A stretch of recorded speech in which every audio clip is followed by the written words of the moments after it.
Hamas کے سیاسی wing کے سربراہ اسماعیل بنیا نے کہا ہے کہ فلسطینیوں کو پاکستان سے بڑی امیدیں ہیں۔ پاکستان ایک بہادر ملک ہے، اگر یہاں سے اسرائیل کو روکا گیا تو ظلم رک سکتا ہے۔ اسلام آباد میں ہونے والی حرمت مسجد اقصی کانفرنس سے ویڈیو لنک پر خطاب کرتے ہوئے اسماعیل بنیا کا کہنا تھا کہ اسرائیل اچانک غزہ پر حملہ کر کے اسے ہمیشہ کے لیے ختم کر دینا چاہتا تھا۔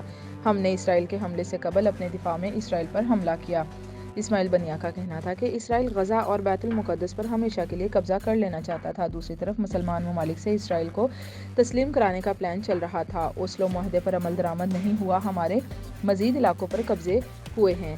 ان کا کہنا تھا کہ 7 اکتوبر سے اب تک 20,000 سے زائد فلسطینی شہید ہو چکے ہیں۔ اسرائیل نے ہمارے 16,000 کے قریب لوگوں کو گرفتار کر رکھا ہے۔ اسرائیل ہمارے بہت سے علاقوں پر قابض ہے۔ حماس سربراہ کا کہنا تھا کہ ہمارے مجاہدین ہر سطح پر اسرائیل کو ناکو چنے چبوا رہے ہیں۔ فلسطینیوں کو پاکستان سے بڑی امیدیں ہیں۔ پاکستان ایک بہادر ملک ہے، اگر یہاں سے اسرائیل کو روکا گیا تو ظلم رک سکتا ہے۔ ہمیں پاکستان سے بہت امید ہے کہ یہ مجاہدین کا ملک ہے۔